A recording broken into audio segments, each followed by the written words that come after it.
Un bébé est né sans cerveau. 3 ans plus tard, les docteurs découvrent un miracle. Rien ne peut rendre un couple plus heureux que d'apprendre qu'ils vont être parents. Mais malheureusement, pour certains couples, le bonheur est de courte durée et tout s'effondre lorsqu'ils apprennent que leur bébé est atteint d'une maladie grave ou d'une malformation alors qu'il n'est encore qu'un fœtus. Nous allons voir aujourd'hui un bébé qui est né sans cerveau. Mais 3 ans plus tard, les médecins ont découvert un miracle. Alors qu'elle était enceinte de 3 mois déjà, une future maman appelée Shelly fut choquée d'apprendre que son bébé était déjà atteint d'une maladie potentiellement mortelle. Le petit Noah n'était encore qu'un fœtus, et il était toujours au tout début de son développement. Mais il était malheureusement déjà atteint de spina bifida, une malformation qui apparaît dans les 4 premières semaines de vie intra-utérine. Cette maladie affecte la colonne vertébrale, un organe vital, et les médecins étaient très inquiets pour le bébé. Ils doutaient que Noah puisse survivre très longtemps. Lorsque Shelly arriva à la moitié de sa grossesse, les médecins surveillaient le bébé et la maman de près afin de s'assurer qu'il n'y ait pas plus de complications. À ce moment-là, les docteurs se sont rendus compte avec horreur qu'il y avait encore pire. Noah avait d'autres problèmes qui pourraient impacter son développement, notamment une hydrocéphalie. Cette maladie s'exprime par l'apparition de fluides dans le cerveau et dans le cas de Noah, c'était très dangereux puisque son cerveau était toujours en plein développement. L'hydrocéphalie affectait tout le cerveau de Noah et il empêchait de nouveaux tissus de se construire. Cette nouvelle fut terrible pour Shelly et son mari. Les deux parents ne savaient pas quoi faire d'autre que prier pour que leur bébé reste en vie malgré tout.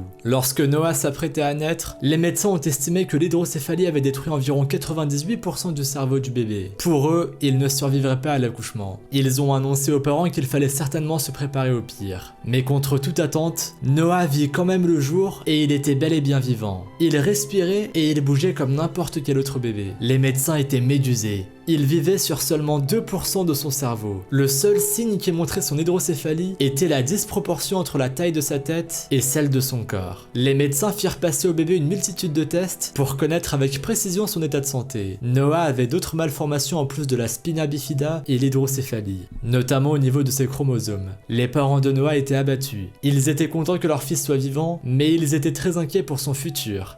Et aussi, ils étaient conscients que durant au moins les premières années de la vie de Noah, ils devraient payer des factures médicales astronomiques chaque année. Les médecins étaient catégoriques. Les parents de Noah ne devaient pas s'attendre à voir leur fils dépasser 1 an de vie. Mais une fois de plus, Noah défia la science et donna tort au docteur. Après avoir fêté sa première année, il continua à se battre et à vivre. Plus tard, des examens médicaux ont montré que l'impossible s'était produit. Le cerveau de Noah avait commencé à se reconstruire et il fonctionnait à présent à plus de 2%. Et il continuait encore à se développer par la suite. Certes, le développement de son cerveau était très lent et bien plus lent que celui d'un enfant en bonne santé. Mais il était suffisant pour garder le petit garçon en vie et pour lui permettre d'atteindre une à une chacune des étapes du développement d'un enfant. Il apprit à rire, puis à parler, puis à faire beaucoup d'autres choses. À 5 ans, la seule chose qu'il ne pouvait pas faire était de marcher. Il savait compter jusqu'à 10 et écrire quelques mots. Et il allait bientôt commencer l'école au grand bonheur de ses parents qui étaient extrêmement fiers de tout ce que Noah avait accompli. Noah avait eu une petite enfance terrible, mais à cet âge, il était à présent heureux. Il avait subi plusieurs traitements et chirurgies pour remettre ses jambes en forme, et ses parents ne doutaient pas qu'à force de persévérance, leur petit garçon pourrait un jour marcher. Noah est un battant, et s'il a réussi jusqu'à présent à arriver jusque-là, cela ne fait pas de doute qu'il ira très loin dans la vie. Dans une interview, sa mère a pleuré de joie en annonçant que son fils avait défié la science. Personne ne comprenait comment il avait pu s'en sortir, mais en tout cas, les médecins parlaient déjà de prendre son cas en exemple pour faire avancer la science et la médecine. On ne peut que lui souhaiter un maximum de succès dans sa vie et une très bonne santé.